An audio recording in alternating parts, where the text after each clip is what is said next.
This is the 2021 Tesla Model 3 that I'll be picking up right now.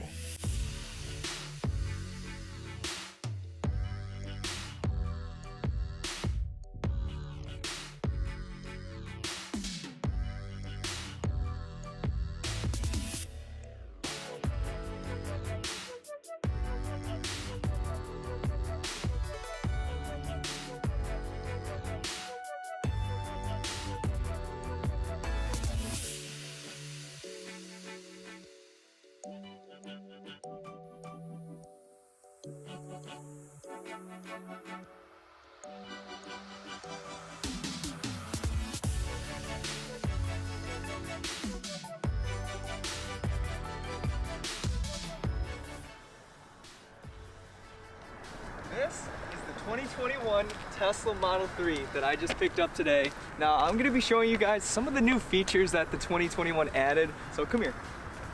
So hopping into the interior, of course I had to go with the white interior. Now it just looks pristine with white and I just had to get it. I'm not too sure how long they'll stay white for me, but in the meantime I think it looks absolutely awesome. So one of the small changes to the new 2021 models is they added a decal to the open door button, because before they didn't have that and new people getting into the car didn't know which button opened the door, I guess. The screen is the brains of the Tesla, and of course they nailed it with the touchscreen as well as changing up the center console, adding in a wireless phone charging pad standard, which is a convenient add-on. Gone with the days of the piano black trim pieces in the center console, which were always prone to scratches and swirl marks. This new model replaces it with a matte gray finish, and I think it was a much needed improvement. Even the storage unit got changed up on how you open and close it, which reveals a pretty deep storage space that you can put your stuff in. The rear seats are actually amazing, and when you think sedan, you don't think it'd be that comfortable. But sitting in these seats, it was really nice with a good leg room, heated and comfortable seats, and an amazing view through this panoramic glass roof.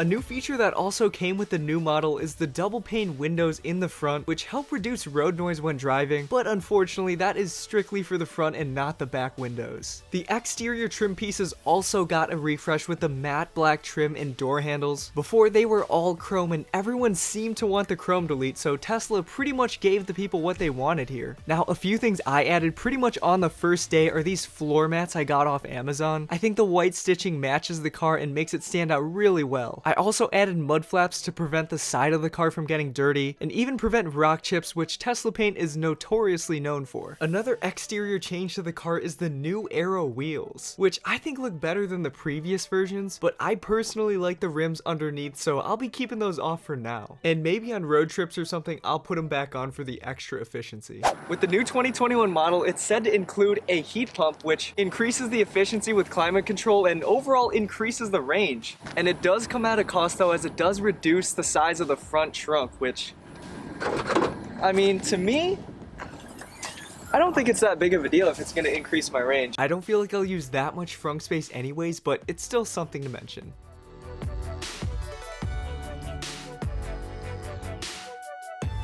So in the new 2021 model, they also added a power trunk, which was not in any of the other models, and it's pretty nice to have.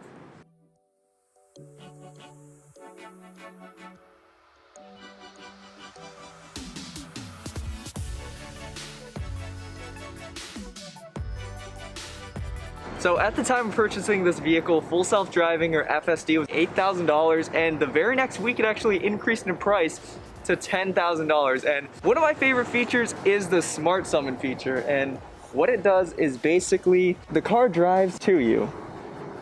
See, I just need to hold this button on my phone and my car is driving by itself.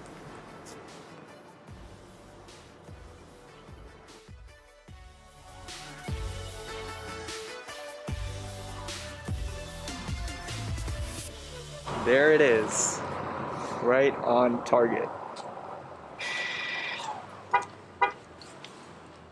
So of course it wouldn't be a Tesla if it didn't have Autopilot, and basically when you press the stock down twice, it enables Autopilot, and I don't even have to keep my hands on the wheel until it warns me, of course. You know, they want you to keep your hands on the wheel, but for the most part, it drives perfectly. And here's the warning right here where in 1,000 feet, it tells me to apply slight force into the steering wheel. And if you guys were wondering what happens if you don't, well, basically, the car just stops itself in the middle of the road, and then it turns on the hazards. And right here, look, right at a stoplight, I have autopilot enabled. I'm not hitting the brakes. Now turn I'm not even right onto West Waddles Road. touching the steering wheel, but I do not have the FSD beta, so I do have to make this turn manually because normal autopilot, or I guess the FSD that doesn't have the beta, you gotta control during these turns. But right here on the straight, stock down twice, autopilot on, and we're good to go. So what I really see this helping with is on road trips or like long mile trips. You know, you're just on the highway and just cruising by, autopilot would be perfect. Obviously you got to keep your hands on the wheel, but what I found is this, you just got to keep one hand on the wheel like down here or something, and that'll be enough to where it doesn't activate it, and that's all you got to do. And right now, guys, I'm on autopilot, and since I do have the FSD in my car right now, I do have the ability to auto lane change, and I'm gonna try to do a lane change right here. There's a car right behind me, so let's see what this Tesla will do. All right, there we go. I press the lane change, and right here, you can see, and we change lanes perfectly. And we're gonna do one more lane change right back. Press the stock to the right, and you can see, looking for the cars, and boom, lane change right there with no hands on the steering wheel. I mean, guys, this is just insane. I mean, this car accelerates so fast like none other I've ever seen. So the long range model is 0 to 60 in 4.2 seconds, and it just feels like a spaceship. And oh, oh my gosh. That is just insane, guys. You know, I gotta put on autopilot real quick because, like, my head, you can feel it in your head, but that acceleration is just incredible. That should be all of the changes in the 2021 models from the previous years. If I left something out, please let me know down in the comments. Now, in terms of service and actually getting the car, so that's where I hit a little bit of a bump in the road because I was scheduled to pick up my car one day, and when I got there, they notified me that I couldn't take delivery because there was a rock chip underneath and the car wasn't up to spec. What?